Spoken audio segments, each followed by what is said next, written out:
Now the advantage to being agreeable then is that you're good in teams and you're very much likely to give other people credit. The downside of being agreeable is that you're not very good at putting forward your own interests. And so one of the things that predicts salary across time, for example, is agreeableness, and it predicts it negatively. And so it's part of the reason why women get paid less than men. And this is something for the women in the class to really listen to. Because how you get paid across time depends on a very large number of things, right? It depends on your skills and your abilities and your position and your social network and all of that. But the other thing it depends on is whether or not you actually go ask for money. Or maybe that you don't even ask.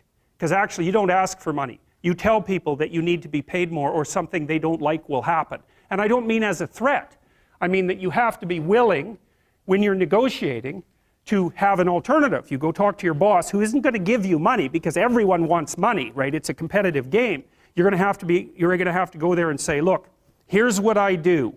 Here's why it's useful. Here's why you have to give me more money. And this is my opportunities if you don't. And then you're not taking your boss's money anyways, because it's very frequently the case that he's working for a whopping big company. But he needs an excuse to give you money because everyone's asking for money all the time.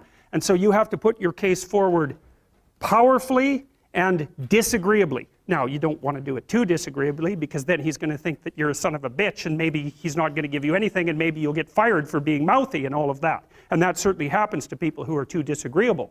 You got to get the balance right, but it's definitely the case. And the other thing that happens to women that's also worth noting, and this is probably because they're higher in negative emotion, is they tend to underestimate their own utility in business settings, right? Because if you're trying to evaluate what you're like, and you're more tilted towards negative emotion, then the things that you do that are wrong are going to stand out more on the foreground than the things that you do that are right.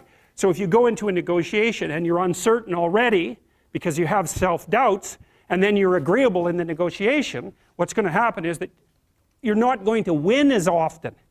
And winning in a business setting or in a career development setting means more opportunity for promotion and more revenue generated. Now, the downside of that, of course, is as you climb the business hierarchy is that you also have to take on more responsibility, and that responsibility is sometimes unpleasant as well, especially to people who are agreeable, because you're not necessarily liked if you're in a position of authority. And agreeable people really like to be liked. It's their primary motivator because they're concerned about the maintenance, I would say, of intimate, positive relationships. That also makes them conflict avoidant.